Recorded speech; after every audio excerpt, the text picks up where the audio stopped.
Good evening, ladies and gentlemen.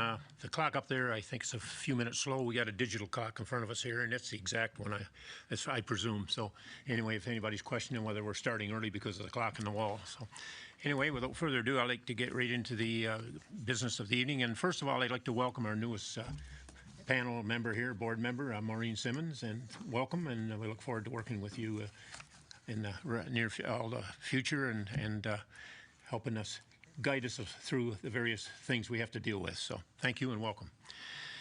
Without further ado, I would ask there any disclosure of pecuniary interest as in general nature thereof. Seeing none, thank you. Could I have an approval of the agenda as presented? Moved by Gerard Edison, seconded by Councillor McHugh. Any questions regarding that agenda? Seeing none, all in favor? Carried, thank you. Can I now have a motion to approve the September 21st agenda?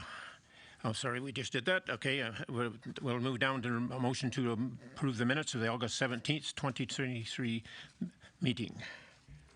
Moved by Mayor Harrison, second by J.D. Brown. Any errors, omissions, questions regarding those minutes? Seeing none, all in favor? Carried, thank you. Okay, we'll move right into the public meetings and under the Planning Act. The public meetings are conducted as prescribed by Section 3413 of the Planning Act, RSO 1990, as amended for 1.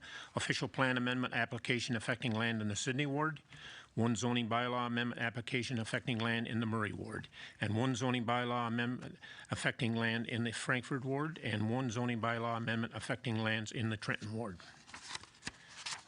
I will first identify each application being considered, then I'll ask planning staff to outline the application being considered, then ask if there are any members of the public who have registered in advance to attend and participate in the meeting, and if have any questions or comments regarding each application. If there are no public comments or questions, I will ask the committee if they have any questions or comments. Once all committee questions have been addressed, the committee will consider and vote on each application. If you wish to provide comments, please state your name and address for the record prior to addressing the committee. This committee has been delegated the responsibility to conduct public meetings as prescribed under the Planning Act. A full report of the meeting's proceedings will be submitted to City Council on Wednesday, October the 4th, 2023. Council will make the decision on each stated application. Anyone other than the applicant who wishes to receive further notice of Council's decision on the application must submit a written request for notice of Council's decision to the Director of Planning and Development Services. I'll now ask the Director of Planning and Development Services to please advise the committee on how notice of each of these meetings were given. Thank you, Mr. Chair. Notice of the applications being considered this evening were given in keeping with the provisions of the Planning Act, RSO 1990 as amended, by first-class mail on September 1st, 2023, and posting of signs on the subject properties on the same date. Thank you. Okay, thank you very much. We'll now proceed with the first public meeting of the evening, which is Staff Report 7.1. 23-095 PD Official Plan Amendment Application. The owner is Jacob Telsma. The agent is RFA Planning. The location is 991 Old Highway 2. The file number is D09/S22/23. Kelly, would you like to address this application, please? Through you, Mr. Chair. The proposed official plan amendment applies to lands owned by Jacob Telsma, as you say, located at 991 Old Highway 2. The property is vacant with the exception of a shed and a service road, which leads to a telecommunications tower. The subject lands are currently designated as future development area in the city's official plan. And the purpose of tonight's official plan amendment application is to redesignate just a portion of the subject lands to a very site-specific policy area, which would permit the creation of one new 1.61 hectare lot within this future development area designation. And it would also permit highway commercial use on partial services. The proposed official plan amendment will ultimately permit a recreational vehicle sales and parts and service establishment down sort of in that black, very dark area in the south part of the property. In support of the application, the proponent has provided the following information to a planning justification report, a concept site plan, a traffic brief, a noise impact study, hydro-G and septic servicing evaluation, and a servicing brief. The proposed official plan amendment would ultimately permit the recreational sales vehicle and parts service establishment along the Highway 2 corridor. The city's official plan suggests that this type of use is best located on a heavily traveled arterial vehicular road.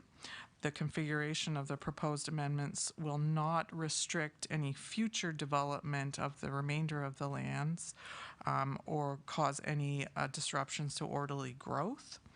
The future growth and development can continue to occur with the proposed amendment, as it will not restrict anything north of those lands. The technical studies provided with the application have determined that the proposed use can occur on partial services and that the existing infrastructure can support the proposed development. So this application for official plan amendment is consistent with the provincial policy statement and conforms to the general policies of the city's official plan and is therefore recommended for approval. Okay, thank you very much. I'll now ask if there's anyone in attendance other than the applicant who wishes to speak in favor of this application. Is there anyone in attendance who wishes to? Yes, ma'am. Come forward. State your name and address. I think most of you know who you are, but for the record, please. Good evening, committee members. My name is Catherine Tran, a planner at RFA Planning Consultants, agent on file, and I'm here to introduce this official plan amendment application. I have a brief presentation.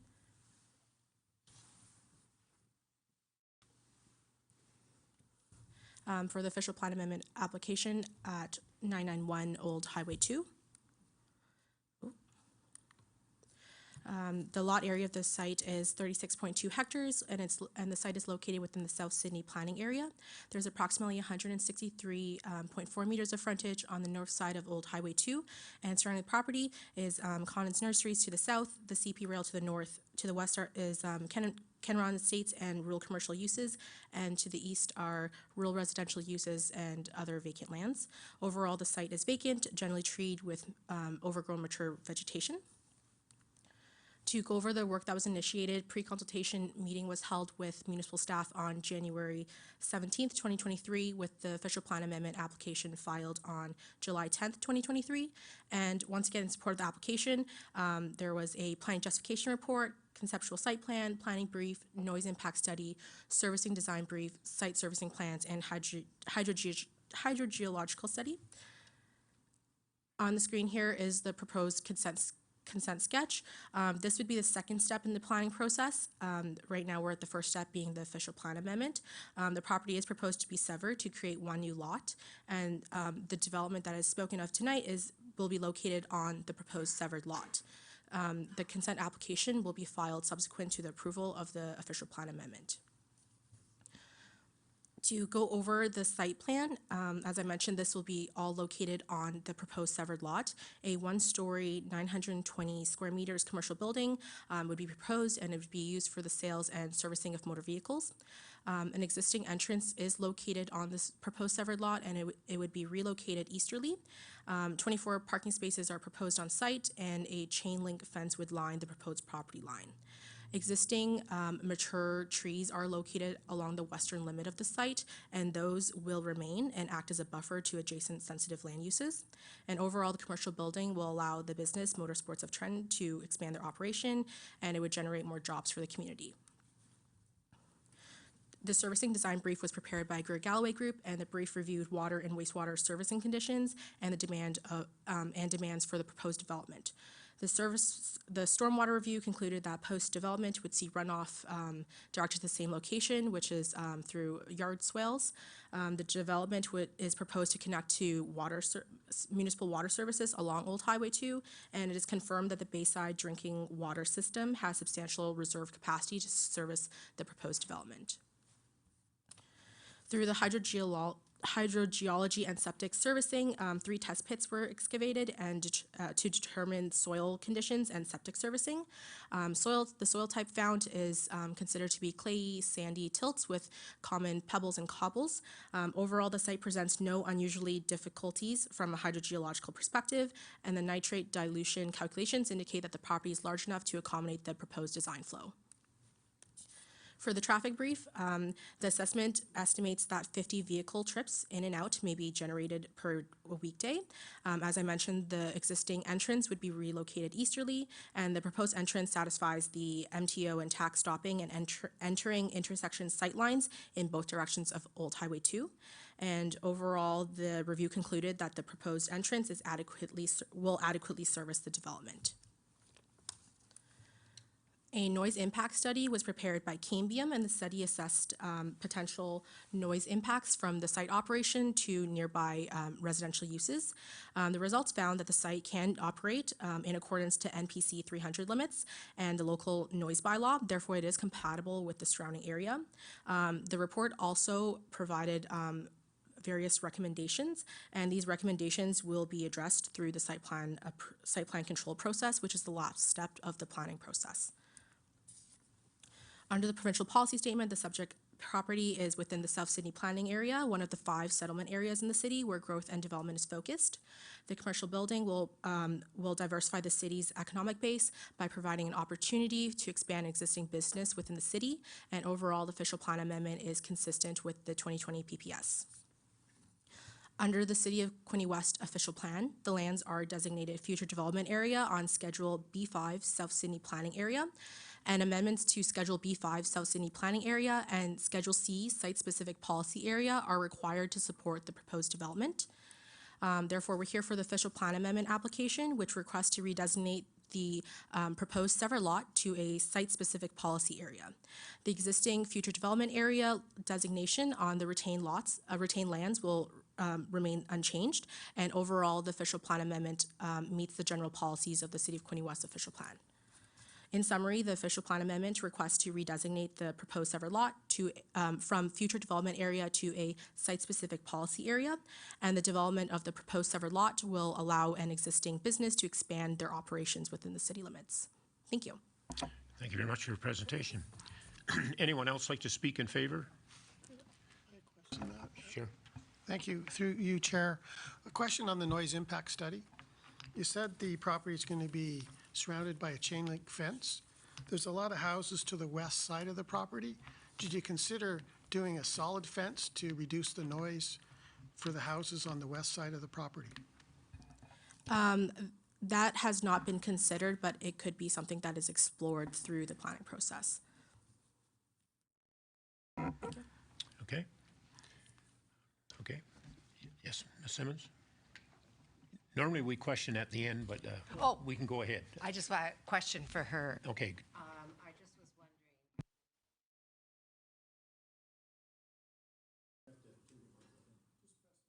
wondering. I did. Oh, good. No, there it is. Just the question, you said that the garage door would be closed to management. Like, how often is it going to be closed to control the noise? I believe that's in the noise recommendations, and specifically it mentions that the west-facing garage door must remain closed during the use of air tools. So it's only at the times that that air tools would be used. Okay, thank you very much. Thank you. Okay, is there anyone in attendance who would like to speak in opposition or have general questions? Please come forward and state your name and address.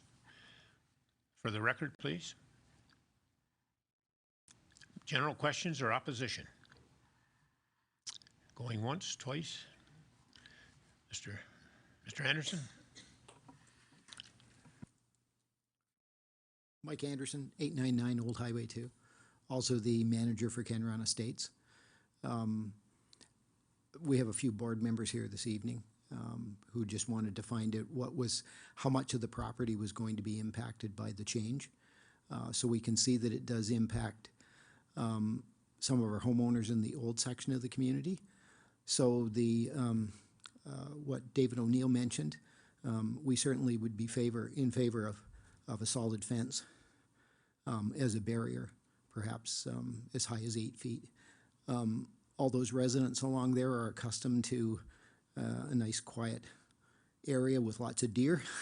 So having it impacted by a commercial property, and I know what it's like on a hot day, they'll have those doors open, whether air tools are running or not. So some kind of a more permanent barrier would be agreeable, I think, to the board members. So, Just before you leave, I'm going to ask Director of Planning or Ms. West, I presume there'd be a site plan agreement, and this can be addressed there, I presume, along with some other things that needs to be done. But if you want to maybe comment on that, let you do it at this time. Yeah, Mr. Chair, that's correct. This is the first step in the process that will set the principle of use and the ability to move forward on to future more detailed planning applications, one of which, as the Chair mentioned, would be a site plan control application. That would be the point at which we could deal with details, site design details, which could potentially include a solid fence for noise attenuation. So we can certainly take advisement from this meeting, and I think obviously the applicant and their consultants are here this evening, and they're aware of that request, and we'll bring that back to the table at the site plan control stage. okay, thank you. One other question, just a clarification. Is this a travel trailer RV, or is this ATVs and such? The applicant wish to address that, maybe? Could you come forward so you can be recorded, and because you're on TV here too, so. My name's Curtis King, the owner of Motorsports of Trenton, and the answer to your question is Motorsports of Trenton has been in business for almost 30 years, and we've been a ATV motorcycle dealership, and part of this plan is to move into marine as well, so wave runners, outboard motors, and that, so that's part of what we're doing. And if I may also answer your previous question about the doors and the noise. One of the things that I've been studying is the automotive industry, and employee retention is one of the points that this building will address. And the automotive repair area, we want to make that an air-conditioned area. So from that perspective, the doors will remain shut for the majority of the time. From a cost perspective, we don't want to be air conditioning the outdoors. So that, you know, to answer your question, the doors will remain shut for the majority of the time. Dealing with some engines that, you know, may not be operating as well, smoke and that, you know, we may open the doors a little bit for that period of time, but it'd be very, very rare. Okay, thank you. Thank you, that's all. Okay, thank you. Anyone else wish to address this with general questions or opposition? Okay, thank you very much. Hearing none, I would revert back to the committee here, and the recommendation is to approve, and I would entertain a motion or any questions or comments. Councillor O'Neill? She'll move. Seconder? I'll second. Councillor McHugh? Oops. Yeah, we'll have a question. Okay, so Berrigan moved and seconded. Questions now regarding the motion before I ask for a vote? Thank you. So my question is, what if zoning is changed? What if the plan changes? What type of business could be in that site?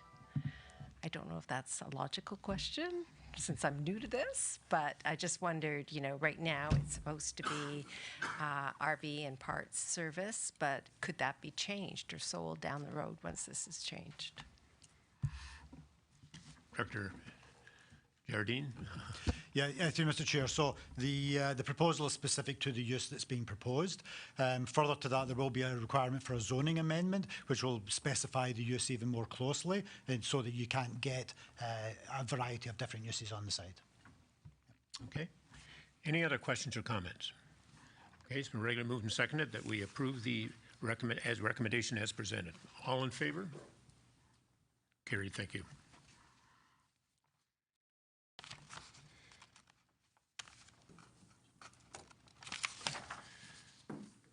We now move to staff 7.2, staff report 23-096 PD, zoning bylaw amendment application. The owner is Paul Belay.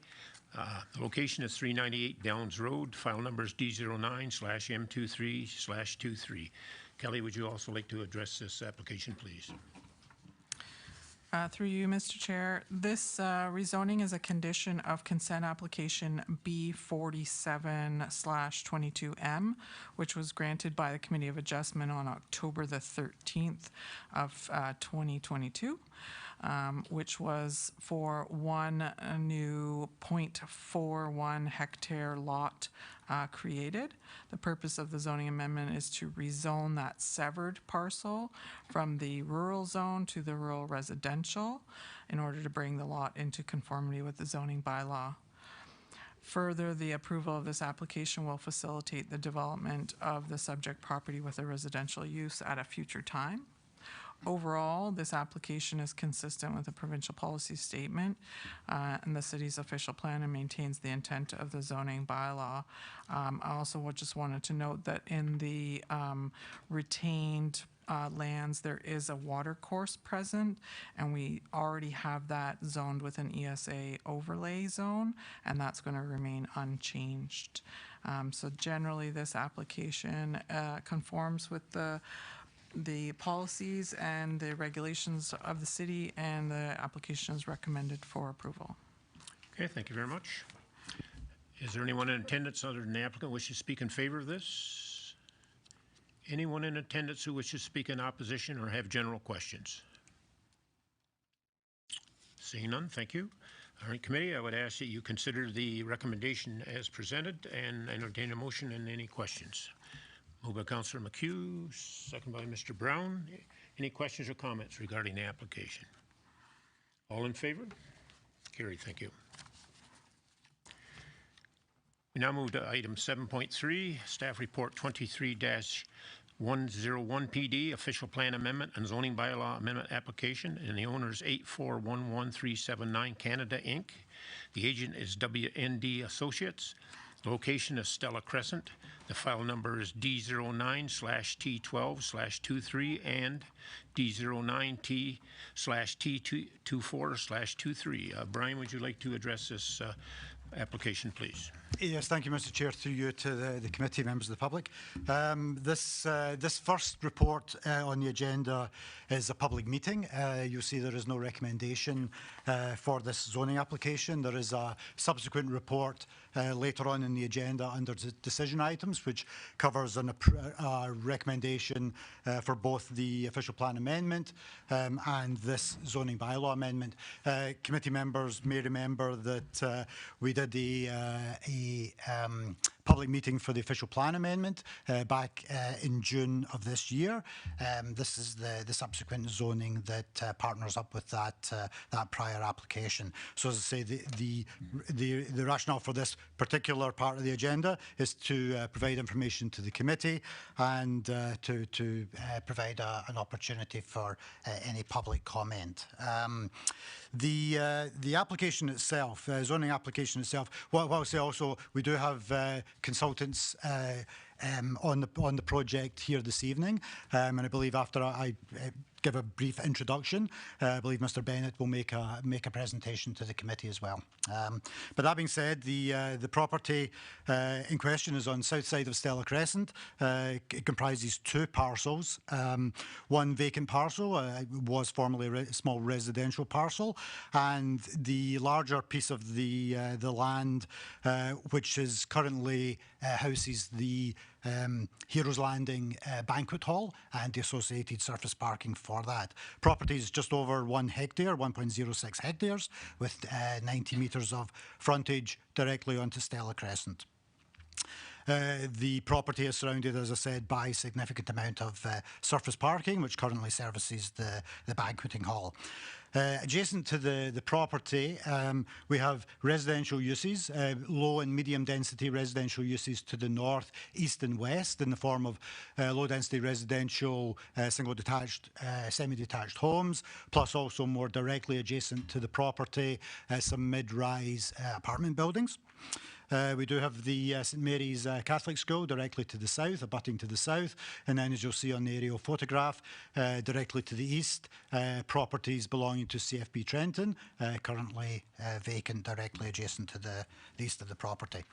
The zoning bylaw amendment is requesting an amendment to go from the existing zoning, which is a combination of an R4 zoning on the small previous residential piece and community facility zoning on the banquet hall, and change that to an R5-3 special residential zone.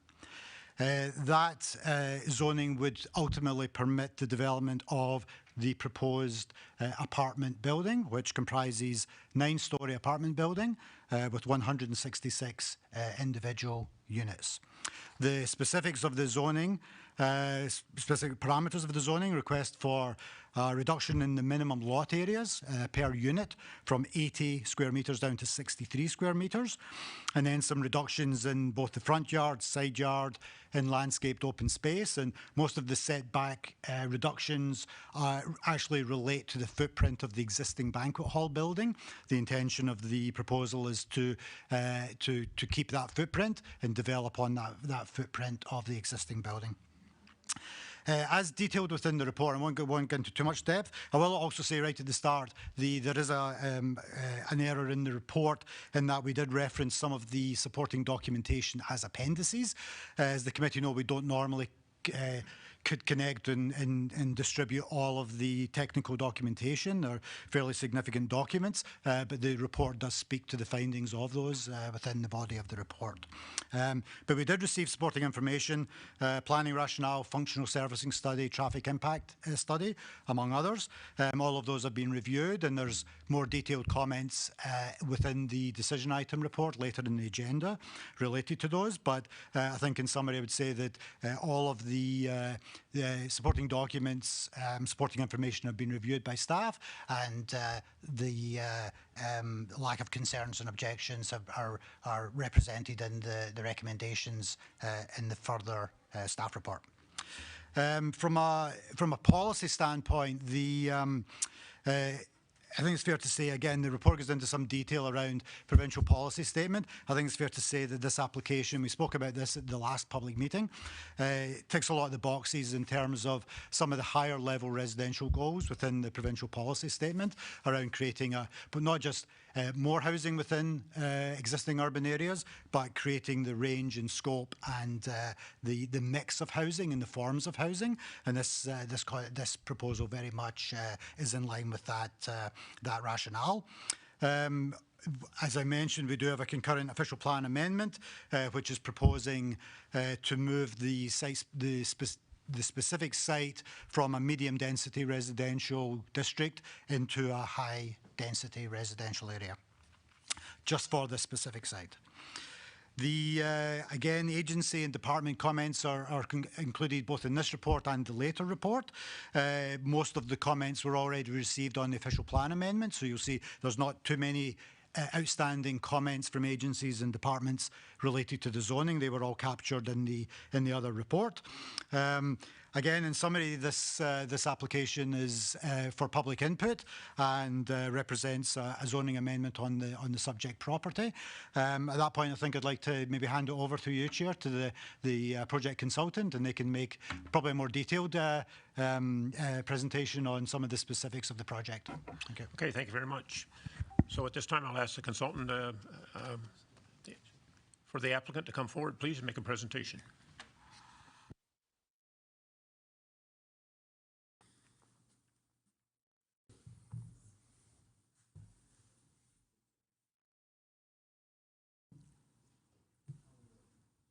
All right. Good evening, Chair, members of the committee. Thanks for Brian for the introductory remarks. My name is Mike Bennett. I'm a senior planner at W&D Associates. We're the planning consultant for this project, and it's nice to see everyone again. Again, as Brian mentioned, during my last time here, I spoke... Maybe raise your mic a bit there. Oh, of course, yeah. Yeah, is that better? A little bit better there. As Brian mentioned, I was here in June to speak to you regarding the official plan amendment. We've since resubmitted the official plan amendment to address some of the comments received from staff, and then concurrently we provided a first submission for zoning bylaw amendment, which is the subject of this public meeting tonight. So as Brian mentioned, the site is located on the south side of Stella Crescent, east side of Trenton, near to the CFB Trenton base. It's 2 parcels of land comprising a total of just north of 1 hectare. And in the adjacent area, we have St. Matthew's School directly to the south of us, additional apartment units to the west and the east, and to the north opposite Stella Crescent we have a public park. Further north of Dixon Drive, additional residential dwellings as well. And just taking a view of the wider context, again, you see our location near to Dixon Drive, east of downtown and proximal to CFB Trenton as well. The existing uses on the site are comprised of the banquet hall at 57 Stella Crescent, and then two vacant lots that were previously occupied by single detached homes, which have since been demolished some time ago. Parking is located within much of the site to the west of the banquet hall and along the south side of the property as well. And then looking at the surrounding land uses as well, as I mentioned, to the east we have adjacent apartment buildings, to the north Dixon Drive and Stella Park, opposite Stella Crescent, and to the south, I misspoke earlier, I said St. Matthew's School, but St. Mary Catholic School directly to the south. And we have additional medium density apartment buildings to the west as well.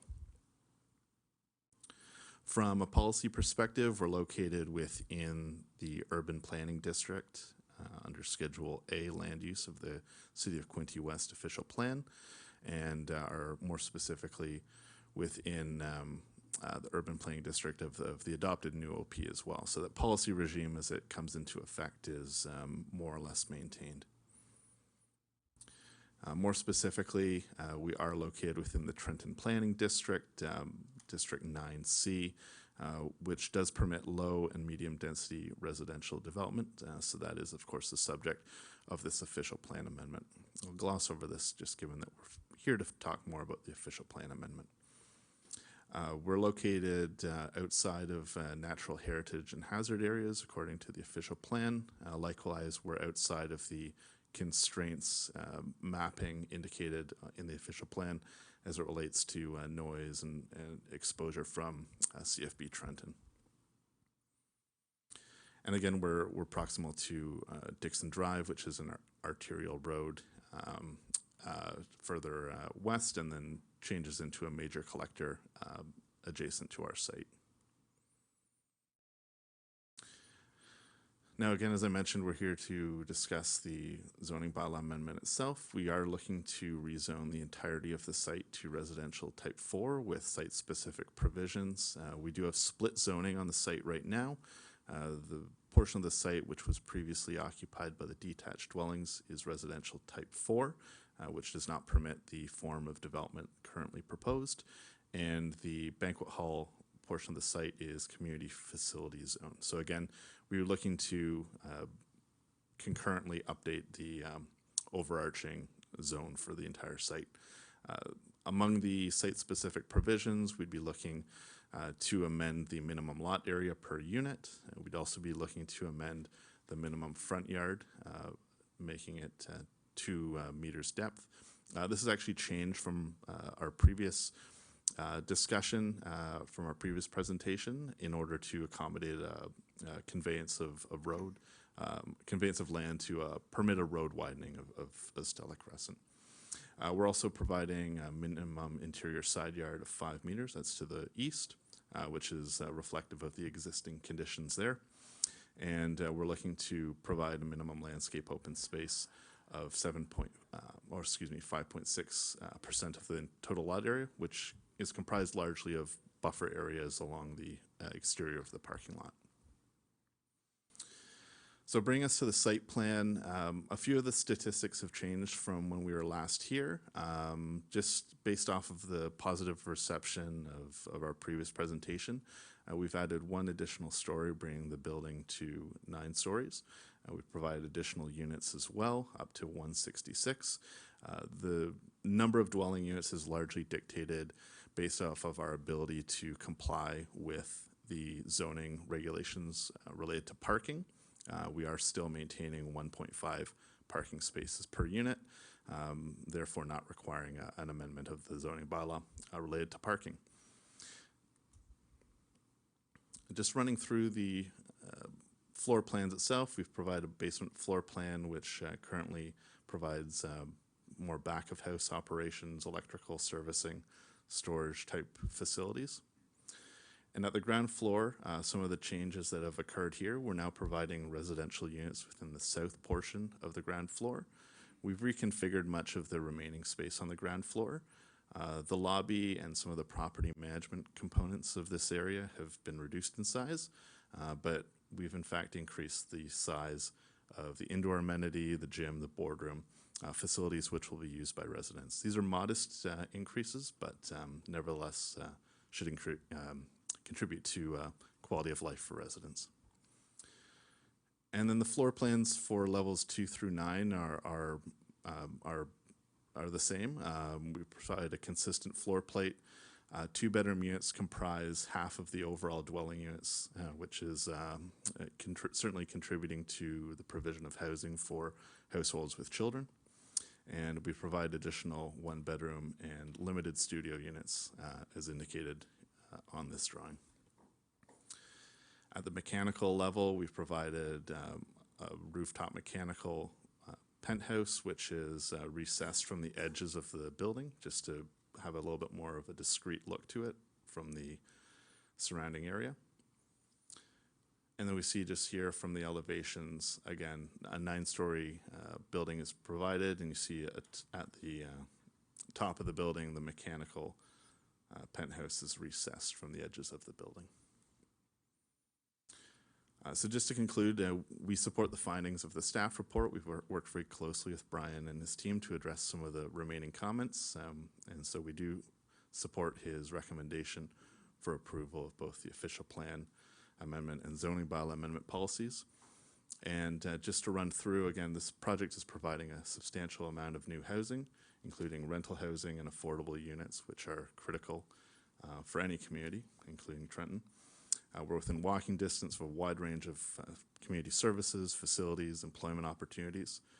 We're redeveloping a largely vacant but generally underutilized site, and we're doing so in a manner that's compatible with the surrounding land uses, including the medium density apartments that you see within our area. Again, we're providing a height of 9 stories, a net density that we feel is appropriate for the site, and we've mitigated concerns related to privacy and overlook by providing large setbacks and building orientation relative to low usage areas. We're connected to existing sanitary and water main. We do expect that the municipal infrastructure has adequate capacity to accommodate our development. And again, as I mentioned, we are closely connected to Dixon Drive, which is a direct route to CFB Trenton, which is of course one of the most significant employers in this area. And again, we've maintained a parking supply that's sufficient relative to the zoning bylaw. So if anyone has any questions, I'd be happy to answer them, and thank you for the time. Okay, Councillor Card has a question, and I'll move over down the line. It's up to you if you want to question the gentleman, then I'll go to public input. Sure. Thank you, Mr. Chair. Very happy to see this proposed development. As to echo the staff report and your own comments, it really does check all of the boxes.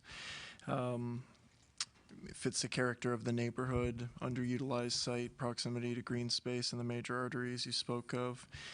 Units will better add to the mix of housing available in Quinte West, and the ability to backfill density is a great achievement versus always the new subdivisions in the outlying areas that require more infrastructure oftentimes. So I guess my question, one of them was the mix of units that was answered there, and I guess my big question would just be that personally I believe that the private sector has a big role to play in solving the housing crisis that we face right now, and with the support of all levels of government. So I'm curious to hear if the applicant has any interest or plans in seeking to mark some of the units as affordable housing.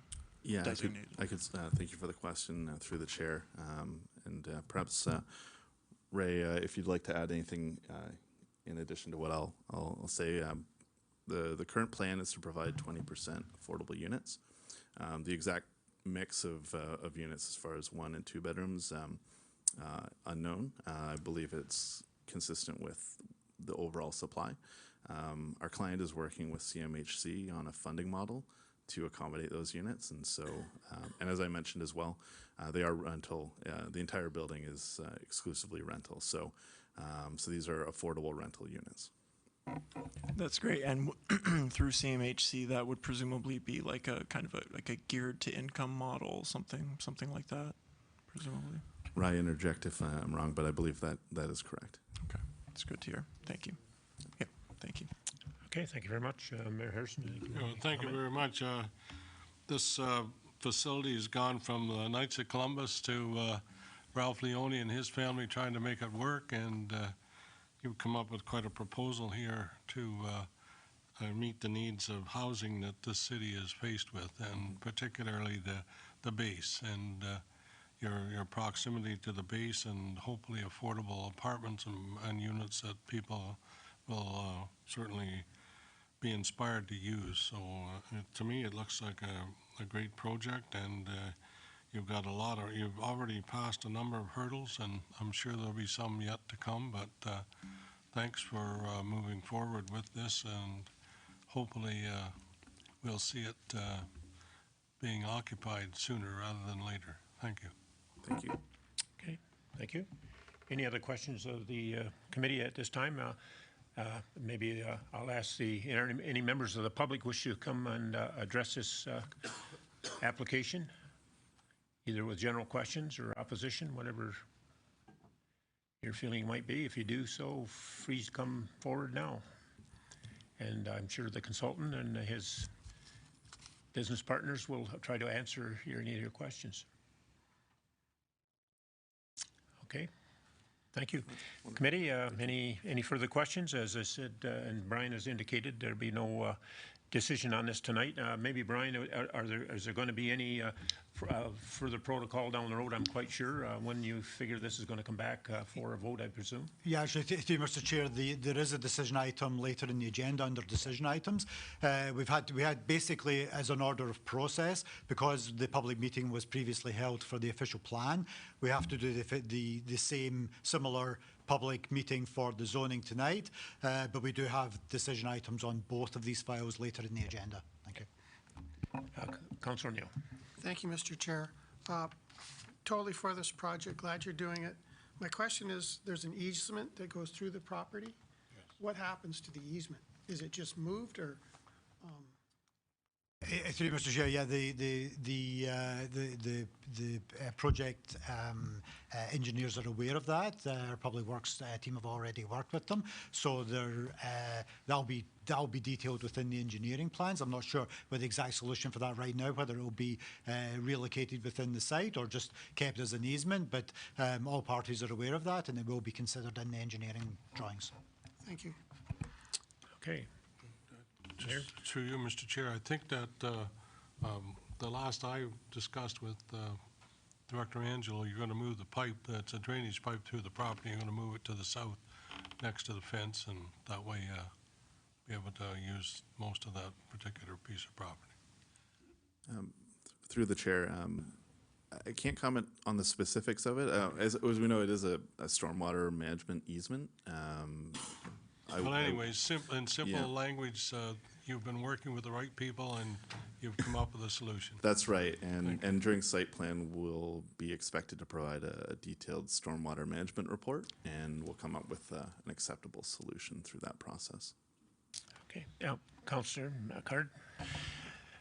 Thank you, Mr. Chair. Just really happy here. I don't know if there can, if this is too far ahead to even theorize, but when would either staff or yourself, what could be the earliest point that they could break ground on this if everything kind of goes to plan from here on out? What sort of timeline are we looking at? Through Mr. Chair, next stage would be site plan control application, and then obviously building permits. Quite often we run them concurrently. I know from working with the project team so far that they're already well into, if not close to making submissions on both of those pieces, so that could be relatively quick. I believe my last conversation with the proponent, they're hoping to start demolition work on the existing building early in the new year. It's great. The sooner the better. It's great to hear. Thank you. Okay, thank you very much. Thanks for your presentation. Thank you. Yes. Ms. Simmons? Oh, sorry, just the question about Stella, the street itself, it's rather small. Are they going to, you mentioned something about that would be dealt with? Like, what is the access to the property going to be from Stella? Certainly, through the chair. Currently, there's 2 curb cuts along Stella associated with the banquet hall to the east and the west of the north side of the building. Our entrances will be maintained in those areas, and we'll be removing previously used driveways that were providing access to the detached homes that were previously on site. So there will be 2 driveway entrances that will be maintained based on their current location. Off of Stella? That is correct. But Stella itself is very narrow. Through the chair, it's a 2-lane road. We are providing a road widening. Are you? Okay, In thank you. response to staff comments as well. Mr. Dargine, I think you wanted to comment on that. Yeah, through Mr. Chair. Yeah, so Stella Crescent, all of the road system, and there's a bit more detail in the decision item report. So the project consultants provided a full traffic analysis that looks not just at traffic volume, but it also looks at the surrounding traffic network, width of the roads, the amount of traffic on the roads, and they assess that based on the additional traffic related to the project. So that all of that work has been done. While Stella Crescent is a relatively narrow road, it is a full service 2-lane road, and the conclusions of the study supported by staff is that it can accommodate the proposed development. I think the other thing to bear in mind with this particular project is that it's not a vacant site. It has been operating, albeit with a slightly different flow of traffic. It has been operating as a fairly high traffic user in the past as a banquet hall and previous uses to that. Okay, any other questions? If not, we'll be dealing, as Brian says, in the next segment of our meeting here with it. So anyway, if there's no further questions, we'll move on, and thank you for your presentation. Thank you. I'm sure you'll have some more down the road maybe if something else crops up that people happen to think about. Okay, without further ado, we'll move down to the next staff report here, which is 7.4, Staff Report 23-099 PD, zoning bylaw amendment. Owner is Hilden Homes. The agent is WSB Consulting. The location is between 37 and 27 Huffman Road. The file number is D09/F25/23. Kelly, would you like to address this application, please? Through you, Mr. Chair. The purpose of this zoning bylaw amendment is to rezone the subject property from residential type 2, exception 2 zone to a residential type 3, exception 24 zone to permit a townhouse development consisting of 4 townhouse dwelling units and recognize site-specific regulations for the proposed development. The subject land was created through a previous draft plan of subdivision known as Antonio Heights. The former subdivision has been built out, and the subject lands were not developed as part of that subdivision. The current zoning of the R2-2 permits the use of a single detached dwelling as well as a second dwelling unit. The proposed R3-24 zone will permit the use of a townhouse dwelling consisting of the 4 dwelling units, and it will permit a reduced minimum lot frontage of 3.25 meters per townhouse unit, a minimum rear yard setback of 2.2 meters, and a maximum lot coverage of 40%. The subject lands are located within District 3 of Frankfurt's urban serviced area, and this district permits both low and medium density residential development. The number of dwelling units proposed here is consistent with low-density residential development, and the proponent has completed a number of technical studies to support the development. The proposed development will maximize the use of this underutilized lot or vacant lot within Frankfurt, and where there is already infrastructure currently available for the proposed development. The application for the zoning amendment is consistent with the provincial policy statement, generally conforms with the policies of the city's official plan, and as such is recommended for approval. Thank you. And I might add that we did, excuse me, receive some emails and concerns, I guess, with the future use of the property, which is, I guess, somewhat different from what the people that had been used to it. I don't know whether you want to address that. I know there's a couple emails that I got copied on, or we can deal with that in public input, I guess, after we get into it. But I just wanted to make the people in attendance aware that we did have some comments sent through. Sure, through you, Mr. Chair. The property is always zoned for residential use, as it was R2. So we're just changing the built form that can happen on that property. Okay, thank you. Okay, would the applicant wish to address this presentation at this time before I open it up to the rest of the public? Yes, hello, Adam Wilson, WSE Consulting, representing the developer.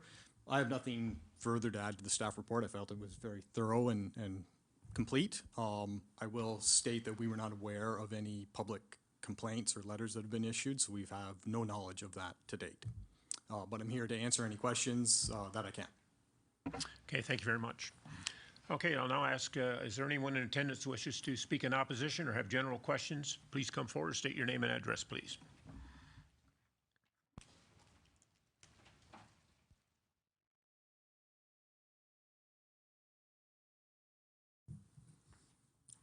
Yes, I'm Ron McPherson.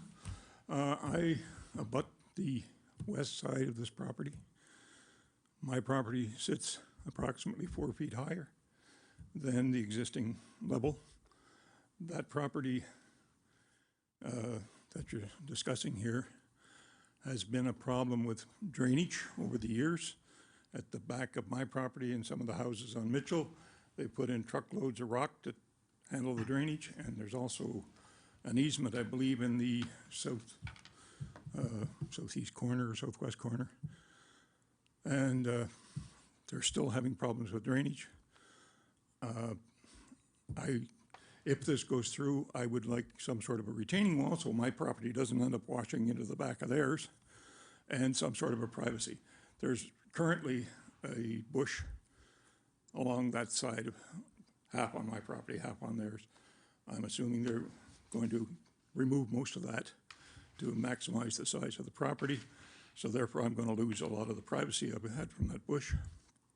And it's also going to create a wall. So I would like some sort of assurance if there's going to be a retaining wall or fence or something, you know. The other thing is, I think it's going to be a problem as far as access for emergency vehicles, fire engines, that sort of thing, because it's a one lane in and out. And who's going to look after snow removal? And right now, currently, it's rated for one residence. So there's water and sewer at the curb. If this goes through, they're going to have to dig up Huffman Road again. And if you're aware of Huffman Road, every subdivision up there dumps onto Huffman. All the subdivisions that are off either side of Huffman, all the way up to Pitcher's Road, all dump onto Huffman. They don't go onto Trent. So it's getting really congested. And if you have to dig up Huffman, that's going to be a problem. Okay, thank you. Okay. Would staff, do you want to comment on that? I'm sure there'd be some site plan control, but would the developer wish to answer any of those questions as far as what the gentleman was talking about, this site preparation and changes in elevations or whatever? Yeah. Snow removal. This is a private laneway. It'll be maintained by the owner, so there'd be no responsibility to the municipality.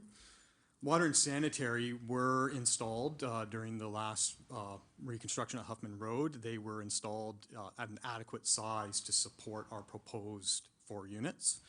That's been provided in our reports to date, provided to staff. We will have to look into concerns about drainage and a retaining wall. Our grading plan to date, which is up on the screen, doesn't indicate any concerns with grading. We did do a complete topo of the property, and we're actually specifically requested to look at slope stability, which we provided in our application. Drainage is addressed through swales along the perimeter of what we're proposing, and there is an existing catch basin installed to collect drainage already. That's what I can offer at this time. Further comment? Sure, go ahead. That catch basin drain sits about a foot higher than the rest of the land around it, so no water goes into that. And That's addressed in our grading plan. is it? Okay. Yes. Okay, thank you. Okay. Ma'am, did you want to make a question here, and then I'll turn it back to the committee?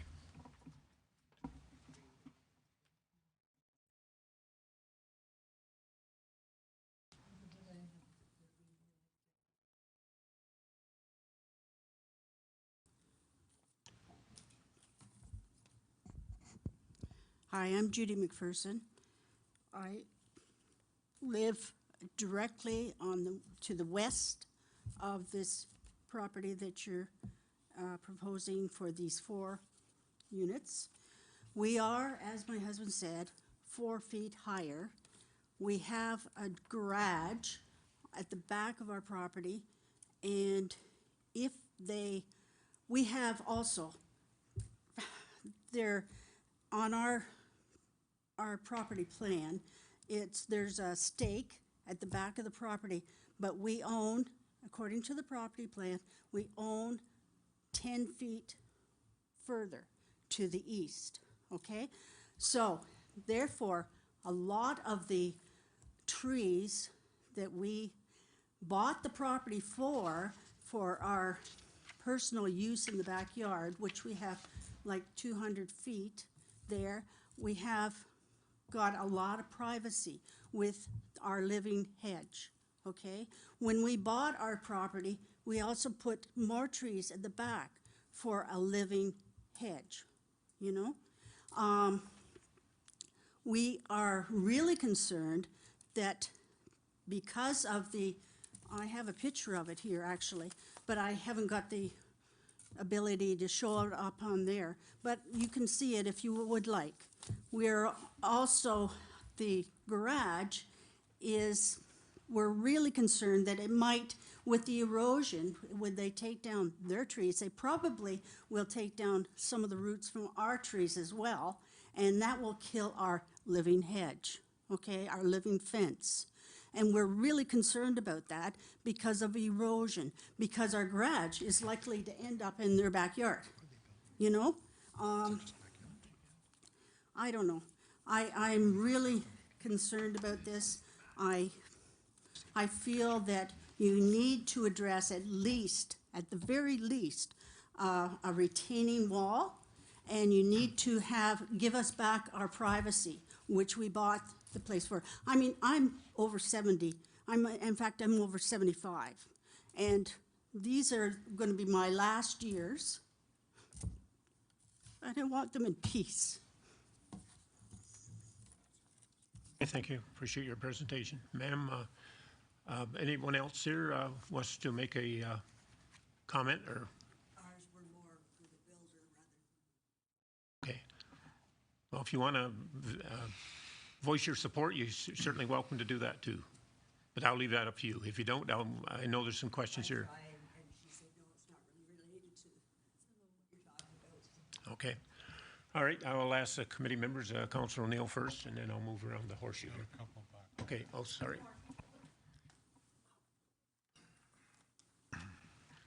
Sorry, I was a little back there. My name's Dave Hare. I own the property, 37 Upland Road, which is, I probably share about 260 feet of property line, which is proposed.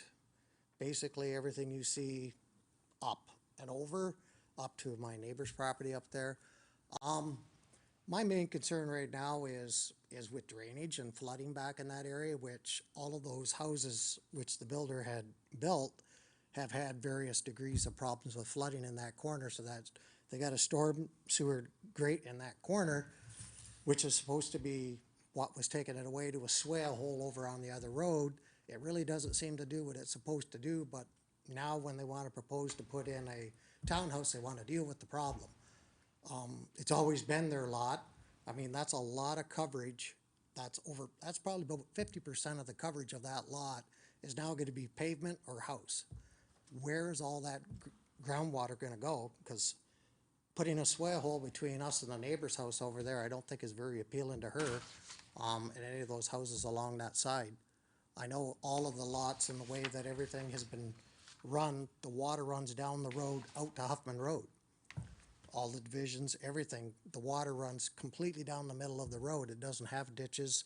It has storm sewers, but it just bypasses it and goes right to the end of Huffman Road.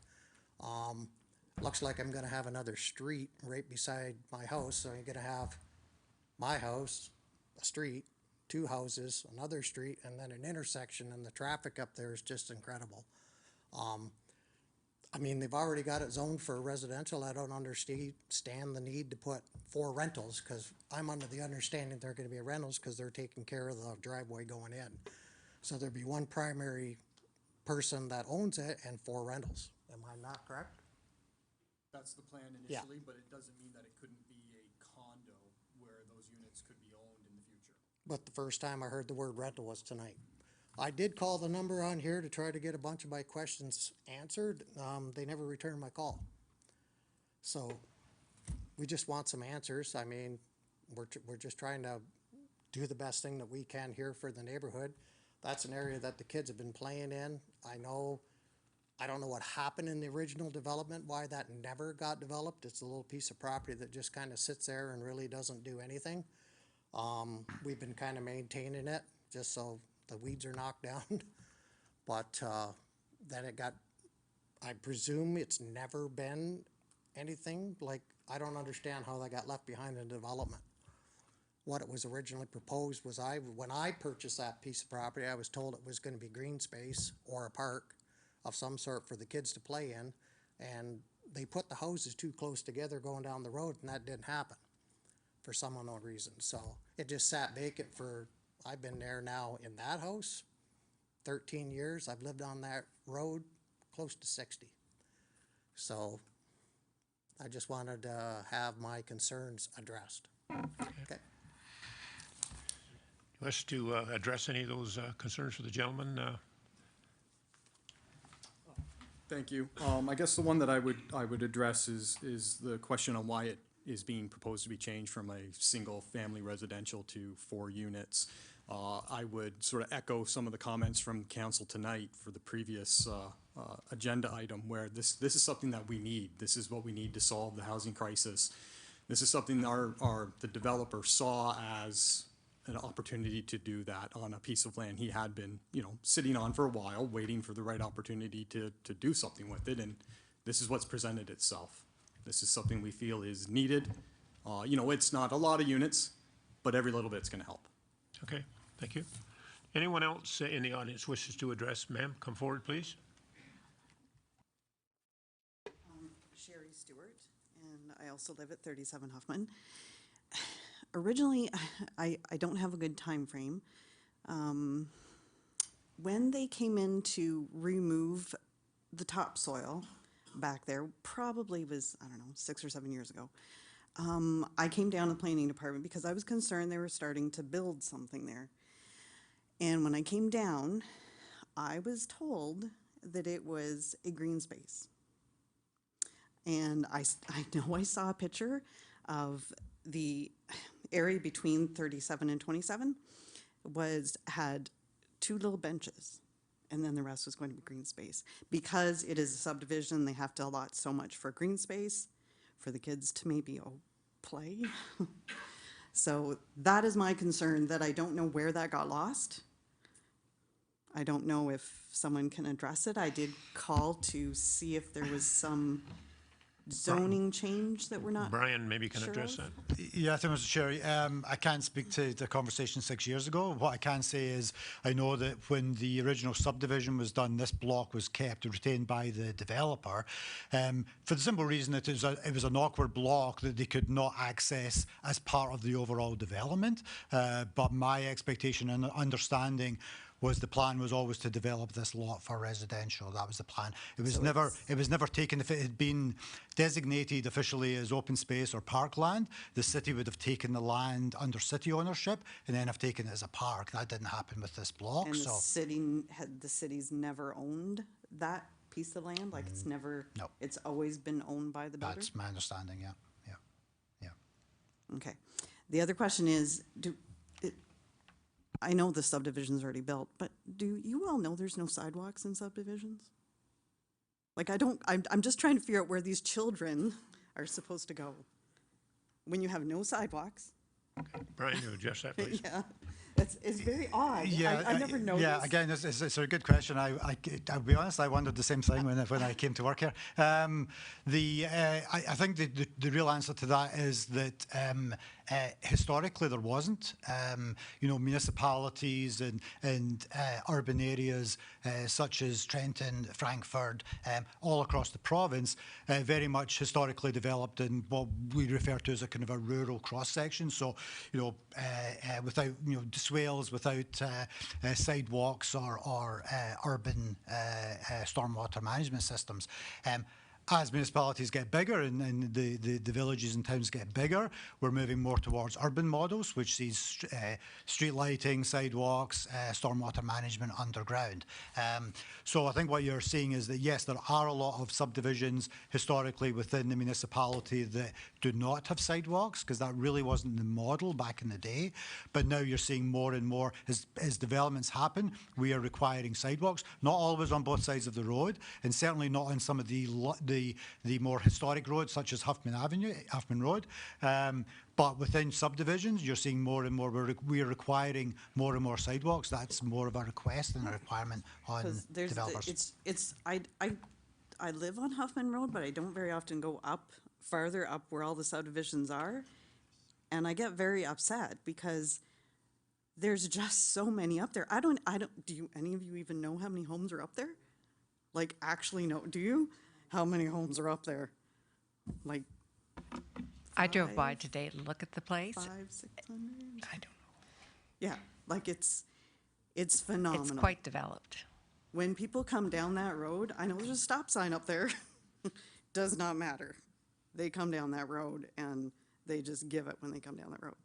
And honestly, it's the kids. I don't know where the kids get to go. It's very sad. They can't even go up a sidewalk to go anywhere because there isn't one. So that may be something the city will have to look into in the future. It is, yeah. My concern really is the traffic. In the wintertime, you should see the amount of people that get stuck on that road. They can't make it up the hill. Yep. It's a phenomenal amount of people, and I think you really need to start looking up there and really driving by. Yep. Okay, thank you for your comments. Appreciate it. Anyone else like to come forward, please? Yep. Sure, just after this lady here. Oh, he's more than welcome to go ahead. No, you're up. Go ahead. Hello, I'm Kelly Hart. I live at 27 Huffman. I am the flood zone of that road. So when they say the water comes down the road, we can watch it on a light rainfall, pool down the road past the storm drains. And my house in the springtime floods. It doesn't flood now because the person who owned it before did water work. However, with this plan proposal, I don't know where the water can go other than into my basement. And my sub pump runs every 5 seconds. I have 2 kids. I worry for their safety. I worry that one day they won't know what grass is. The statistics show they spend too much time inside. Where are they supposed to go? There's houses going up everywhere. I understand we're in a housing crisis. My concern is the future. What do we do? And where do they go? You want kids to go outside and get off screens. But places they like to play, unfortunately, get developed. You want pollution to go down. You have to drive your kids 15, 20 minutes to go somewhere. Walking sometimes isn't safe. Driving sometimes isn't feasible. Not everyone has a lot of money. I don't know what building a fourplex in that area will do, especially with all the subdivisions that are being built up the roads. They have a new one going in on the top of Huffman. They're building on to the ones that are up toward the end of Huffman. It's so built up that it worries me as a parent and as a civilian in the area. Okay, thank you very much. Brian, do you want to address any of those comments maybe, or? One comment I will make in relation to parkland and open space. When we get new development, particularly new subdivisions, we go through a process of assessing what parkland is available within the area. We basically have a master plan around how we assess both the need based on population and distances.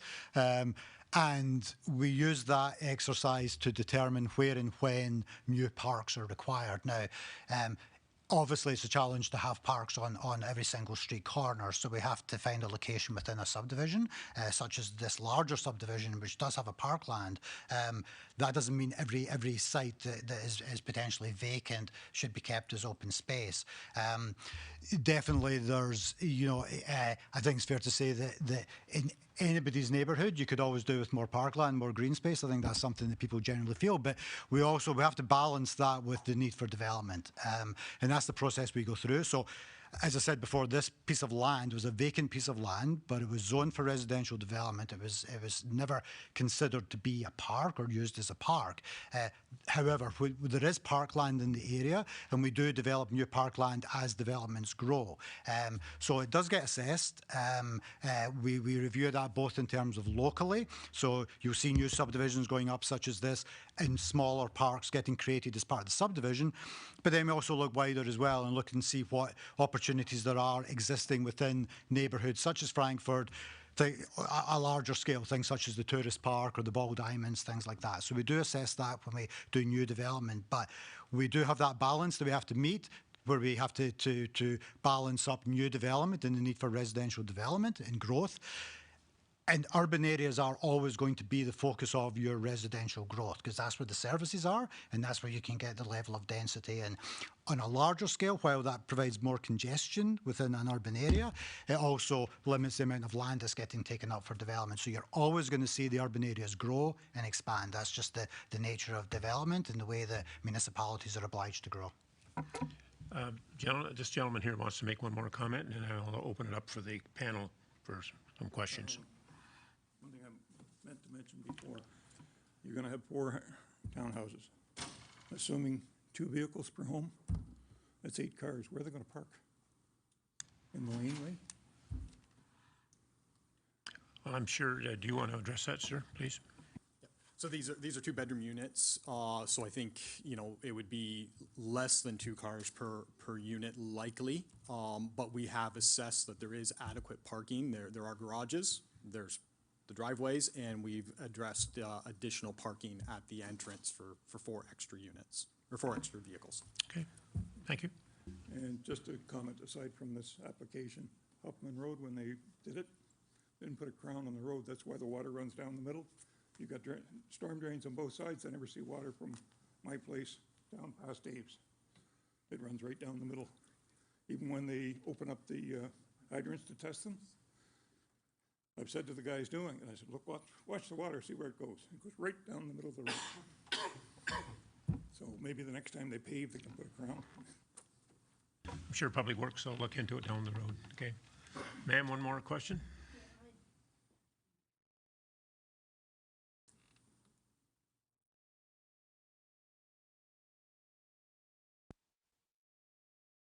Sorry to take up so much time.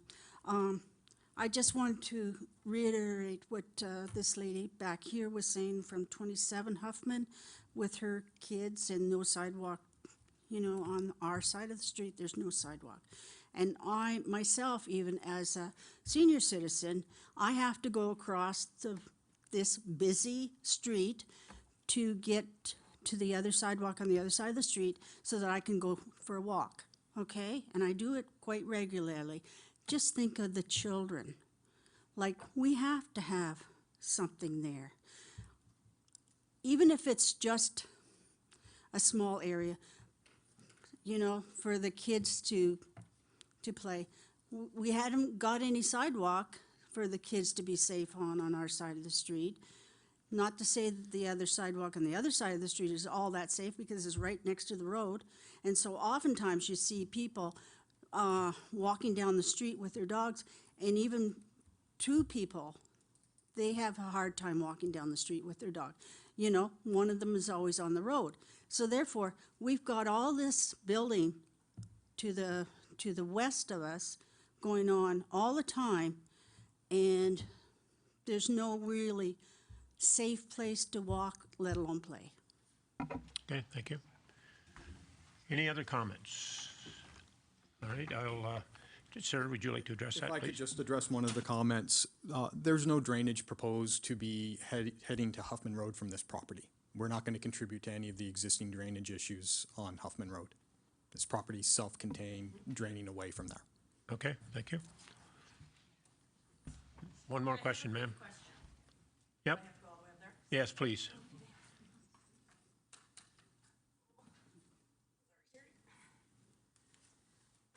So with that, all the water that pools right where the driveway will be, where is that gonna go?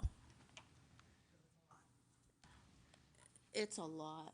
I don't know if you guys live in the area, but we see it firsthand, springtime, the amount of water that comes up, comes down that hill, it becomes a swamp for about a month. So if I may, this property is not required to address drainage that's external to it. Even if it enters the property, it just is allowed to drain through. It's not the obligation of the developer to address issues with external drainage. There is a catch basin on property. We are grading our site entirely to that catch basin. So are you raising the roadside down to the catch basin in the bottom right corner? We have perimeter swales around the property that will collect our water and direct it to the catch basin. So that doesn't really answer my question to being directly beside the entrance of the driveway, with all the water that pools there. There are swales on both sides that collect all our water and take it to the catch basin. And I presume some of these maybe not in place now, but when you do the development, I think that needs to be added. You're going to change the geography, I'll put it that way, of the site in the future. Correct. Okay, thank you. Any other questions? If not, I'm going to let the committee have some questions, and I entertain recommendation to approve here, but I will entertain any questions or comments and entertain support for the recommendation. Mr. Mayor first, I guess, and then Well, move down. thank you very much. And if there is a drainage, as you're indicating, then Public Works and the city will have to look at that.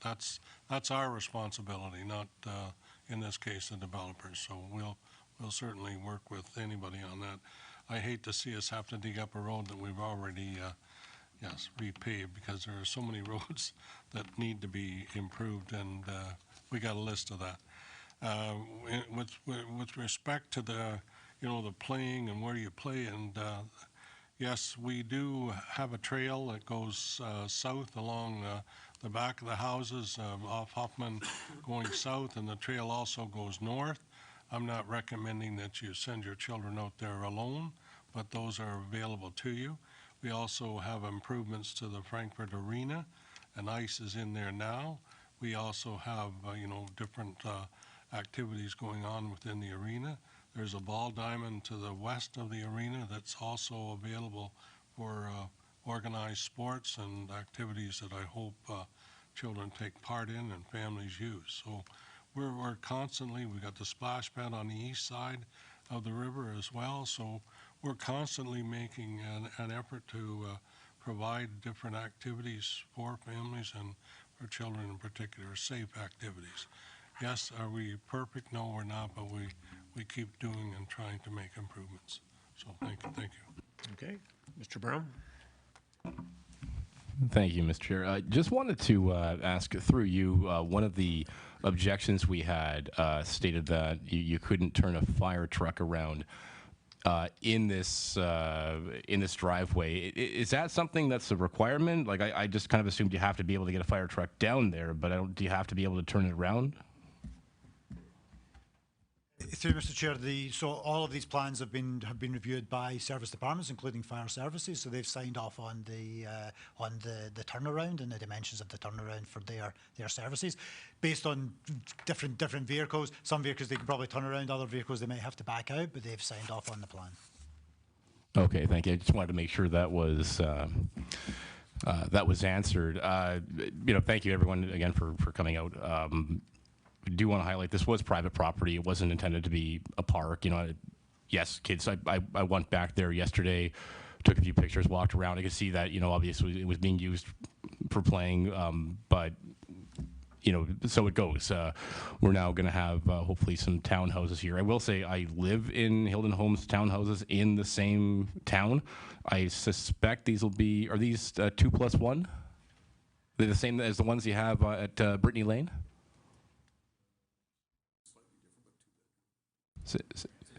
Yeah, please. Yeah, okay, I didn't know which ones you're referring to. So Brittany Lane are 2 stories. These, because they're on the slope of a hill, they'll have a garage and a rec room on the lower level, and all the main living, the 2 bedrooms, a living, eating, and kitchen area will be on the upper level with a sliding glass door going out to the west, which is at an elevated area. So it'll be sort of a reverse walkout. Okay, gotcha. So it's a little different from what I live in right now, but yeah, I mean, I will say the Brittany Lane division, that's 3 times the size, right? It's 12 units. And to answer some of this question about rentals, one of those units has already been sold. I know that it is privately owned. We do rent where we are, but as far as drainage goes, as far as the property maintenance goes, as far as the quality of the build goes, as far as our satisfaction with our home, it's all tip-top shape. So I really don't have any inkling that this will cause any problems. I think it'll be beneficial to the area, and I know if you talk to people around Sydney, Diamond Street, they're ultimately happy that these homes have gone in. Their kids have more friends now, and just to give you just a brief overview, just some of our neighbors. We've got a single mom who works from home for, I believe, CRA. 2 of my neighbors are in the forces. One of them is a Globemaster pilot. We also have a family who came from Ukraine. So I think just adds a lot of adds diversity to the area and adds housing, which is vitally important, because I passed by it coming here, and I'm going to pass by it again. Something that used to be a hotel is now residences. So this encourages me. So thank you for this. Councillor O'Neill. Thank you, Mr. Chair. Just to confirm through you to Director Jardine, as of last night, Fire Services hadn't signed off on it, so they just sign off on it today? Sure, they basically reviewed it. Sometimes they provide specific comments to it, but they have reviewed it, and they're fine. I've got no objections or concerns on it. Okay, great. Thank you. Any other questions down this way? Okay, Ms. Simmons, please. I looked at the place this afternoon, and there's quite a slope, and I am concerned about the drainage. And you're going to be basically blocking off the drainage. At the top, at the end, where the new development, way up this way, there is a pond with reeds, and then things slope down, and then you're blocking off. Really, I mean, you have to make sure those swales work. I really feel this is a better project. Like the townhomes are a great idea, but I think it should be in a site that is a planned development, not dealing with a site where you can't put adequate sewers in and adequate drainage. It is, you hear from the people, I mean, I swear I live on a spot that I'm not even on a hill, but there's a lot of water. And if you have inadequate drainage, I don't know how you can guarantee that it's not going, the swells aren't going to block. So it really is something that should be, as far as I feel, this townhomes should be in a planned site, not an infill. Okay, thank you. Any other questions from the committee? If not, I would entertain. Okay, yep, sure, go ahead. I would just point out that the current zoning permits 40% coverage. We're proposing the new zoning to also permit 40% coverage. So regardless of the number of units, the footprint of development would be the same. Okay. Ma'am, normally we don't go back, but come forward, please.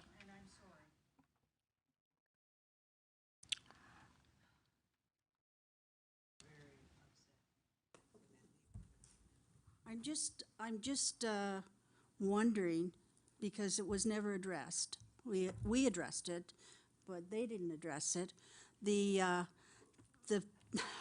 The drainage problem or the erosion from our property when they take down their trees and hopefully leave our trees there, what is going to happen? Are they going to put a retaining wall as we ask? Are they going to put a privacy fence as we ask? Because we want that privacy. We want that land that we already have to remain our land, not an eroded part of their land. Okay? So I'd like him to address it. Vegetation removal is a very normal part of land development. Very rarely does it result in erosion issues, and we don't anticipate any here. If something happens during that work and erosion occurs, there would be a requirement for us to come up with a plan to address it. In regards to privacy, this is a medium density to low density residential. It is not normal practice for fencing to be required under those circumstances. I'm not aware of any in Quinte West that I've been involved in, not to say that that isn't anywhere, but I'm not aware of it. Okay, thank you. Do you want to comment on that at all, Brian, as far as site control? Yes, Mr. Chair, no, that's correct. We don't, particularly through zoning, we don't require privacy fencing residential against residential. Obviously, various developers and developments very often end up with fences between residential properties, but it's not a stipulation of the city. I mean, one of the things is that it's not a different form of land use. It's a residential against residential. So, you know, while people may feel the need for privacy, there's no real requirement under planning justifications for privacy for those two land uses together. Okay, thank you very much. Okay, committee, we have a recommendation here to approve, and I'll leave it up to you. I need a mover and a seconder to put it on the floor. Moved by Mr. Brown, seconder. Councillor Card. Any further questions or comments from the committee? All in favor? Opposed? Carried, thank you.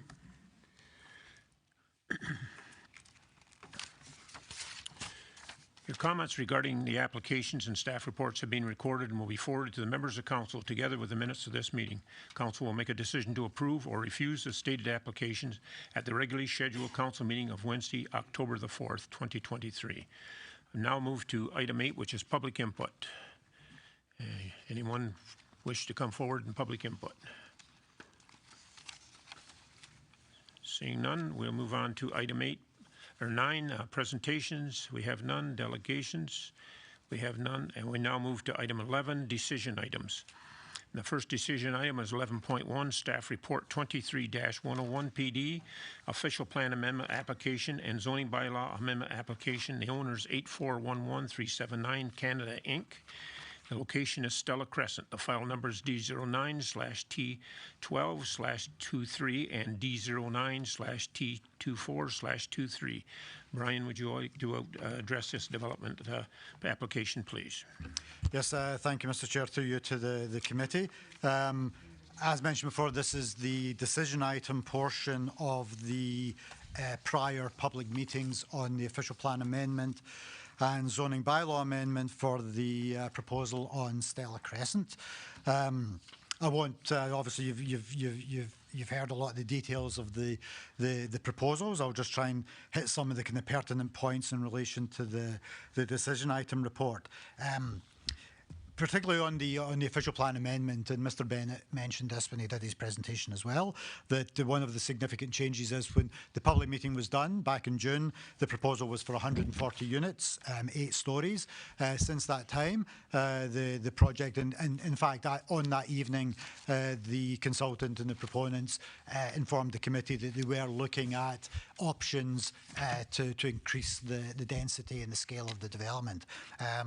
That is what's happened, and the actual proposal in front of us now, in front of the committee for approval, is 166 units and 9 stories.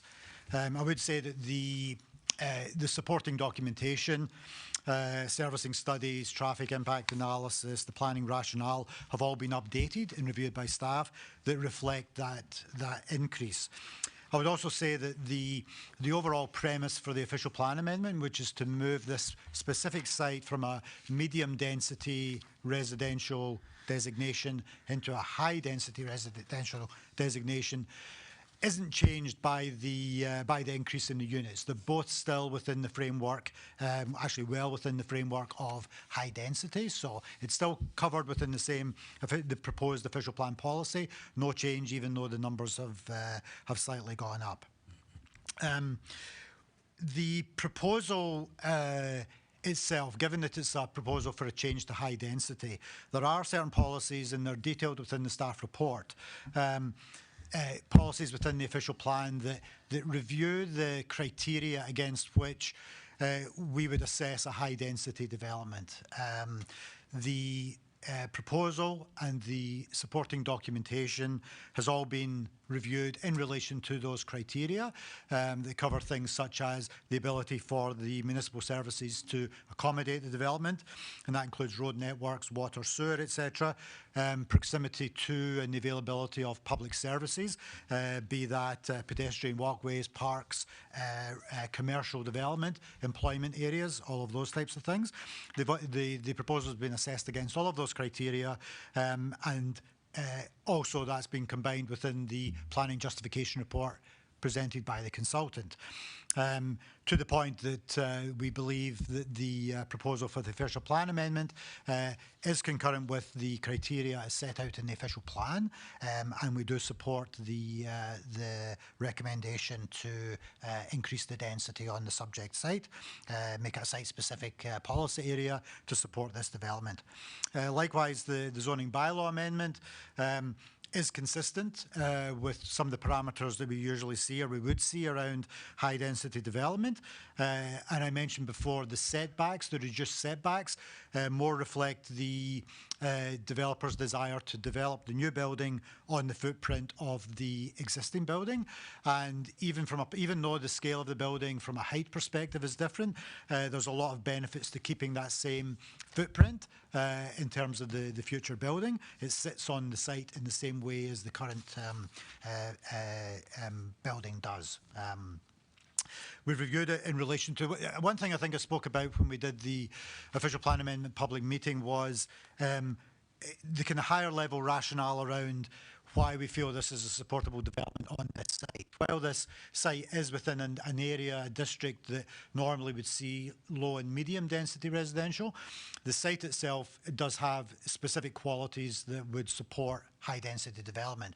Its separation distance from some of the lower density residential uses, the fact that it backs onto the school and backs onto vacant land, its proximity to the major arterial roads, all of these types of factors warrant that reanalysis. And I think I also spoke about this at the last meeting, and I think I summarised this in the staff report at the end, was that, you know, we're as the committee are well aware, every month we deal with development applications, and council as well are dealing with delegations and questions around, you know, where the city is going, this municipality and others, in relation to housing.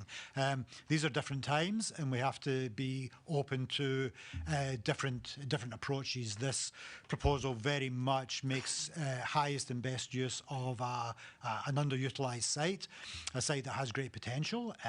It will bring not just additional units to the housing mix, but it will provide for rental housing, which, if you read anything, if you know anything, if you see anything regards the current pinch points and the housing issue right now, is very much focused on rental housing. That's where the highest and greatest need is.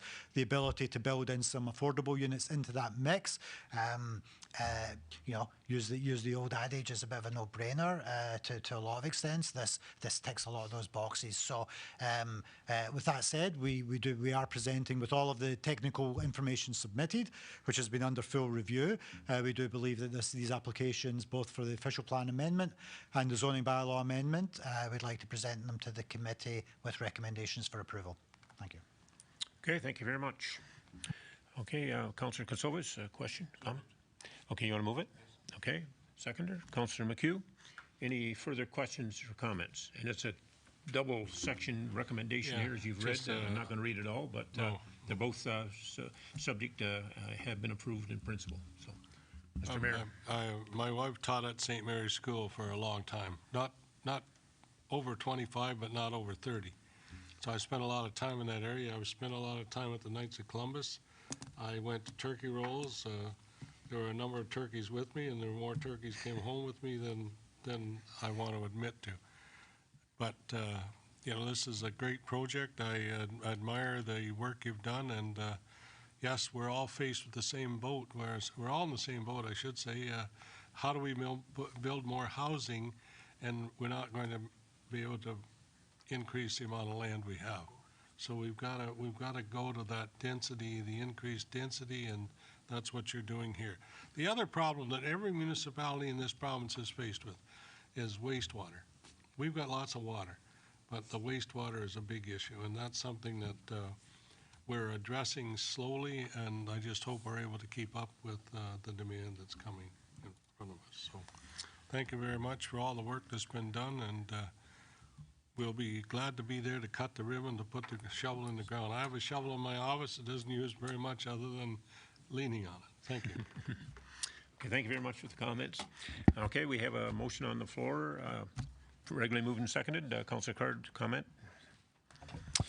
Thank you, Mr. Chair. I did want to thank Director Jardine and his department for focusing on this project and ushering it through the system and getting to yes. I know that a lot of changes in planning we talk about all the time with the provincial policy statements and a lot of more homes built quicker and all of the different provincial actions. But I appreciate deeply the focus on this and getting to yes. I know there's lots of areas where there's little or no wiggle room, but working with developers, it's greatly appreciating getting to this place where we can add some more housing, and I appreciate the developer looking at making some of the units affordable.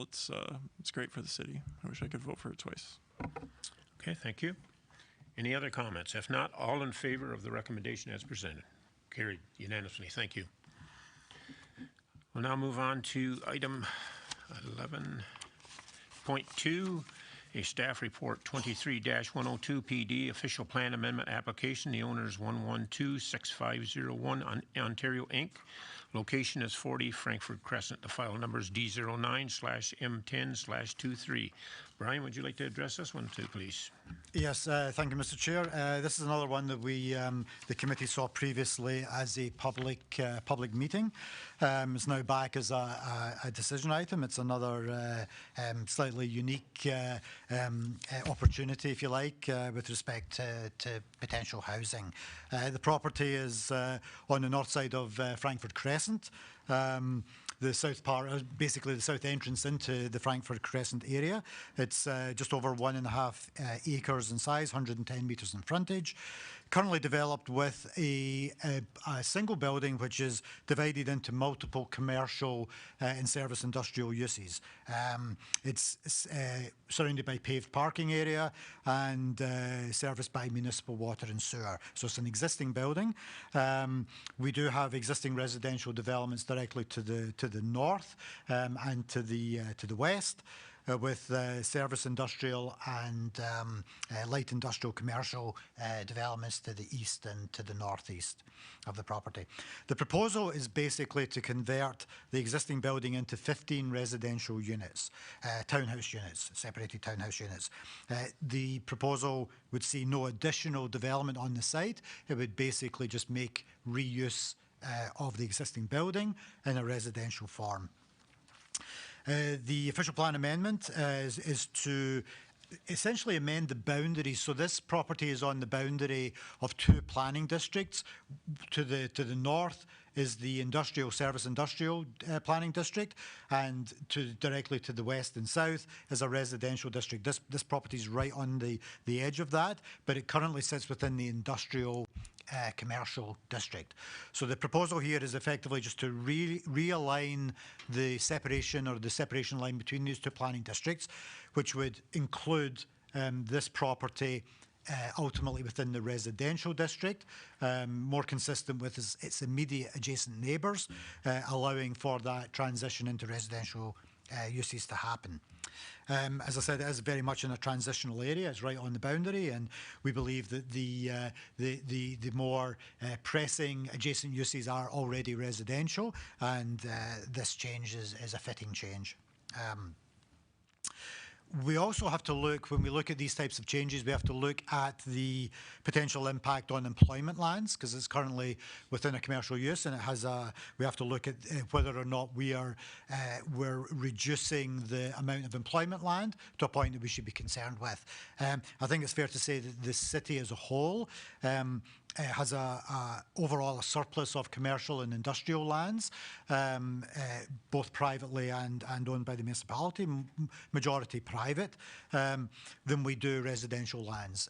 So we're comfortable that changing this from industrial into residential does not create a lack of land availability within commercial uses. The proposal would be classified as low-density residential based on the proposal, which fits with the adjacent land uses, which are also residential low-density.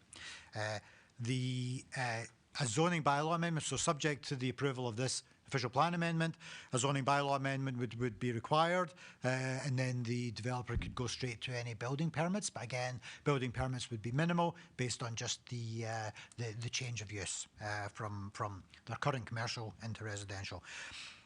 No concerns or objections raised through the agency or departmental review period.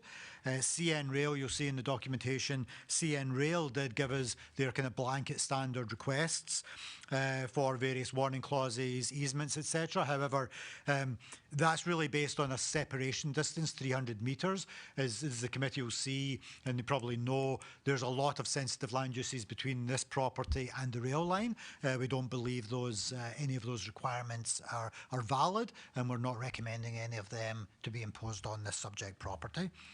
No public comments received from either the public process or since, and we believe ultimately that this is consistent with the goals of the provincial policy statement in relation to provision of housing and meets the intent of the official plan, and we're now recommending approval of the application.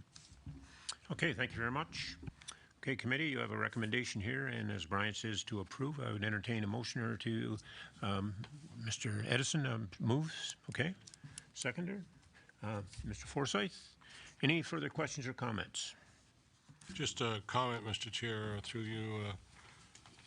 We know that Mr. Klemensik and Mr. Voskamp Sr. did a lot of work in this city for a good many years, and there's one Voskamp in the room here with us who's been thinking about this for a while, and finally he's getting it done. So I want to thank him for moving forward and following this footsteps, and he's got big shoes to fill.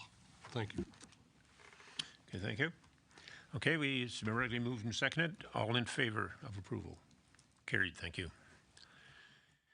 We now move down to item 12, printed information. You have the monthly planning reports, building department report, and the committee minutes of the Agricultural Advisory Committee meeting of September the 12th. I would entertain a motion to receive them and any questions you might have. Mr. Edison, or Mayor Harrison, any questions or comments regarding those minutes or other committee reports? City reports, I should say. Seeing none, all in favor? Carried, thank you. No non-printed information, requests for information go around the table. Nobody down this end, okay. I would like anybody up here like comments? Oh, Councilor McKee. Chair, I'd love an introduction to the young lady sitting over at the table there with the planning department. We want 3 more reports done by Friday, right? Sure, Brian, go ahead. I know some of us had the introduction maybe at the committee of Yeah, adjustment. yeah, thank you, Mr. Chair. I did have it on my list, so thank you, Councillor McKay. Yes, I'd like to introduce Madison MP Salisbury, who's our new area planner, just started with us a couple of weeks ago, so recent graduate. We're very happy to have her as part of our team. As I say, she's an area planner, so reporting directly to Kelly, and you'll see her probably in short order in front of the committee making reports. Thank you. Okay. On behalf of the committee, welcome, and we look forward to working with you and you keeping us on the straight and narrow, and we need a lot of it. And anyway, thanks. Okay, if there's no other questions down this way, concerns, okay. Notice of motion, none that I've seen presented. So the next regular meeting is scheduled for October 19th, 6 p.m., same place, same time. And other than that, I would entertain a motion to adjourn if there's no other business. Mr. Edison, Ms. Simmons, all in favor? Carried, thank you. Meeting adjourned.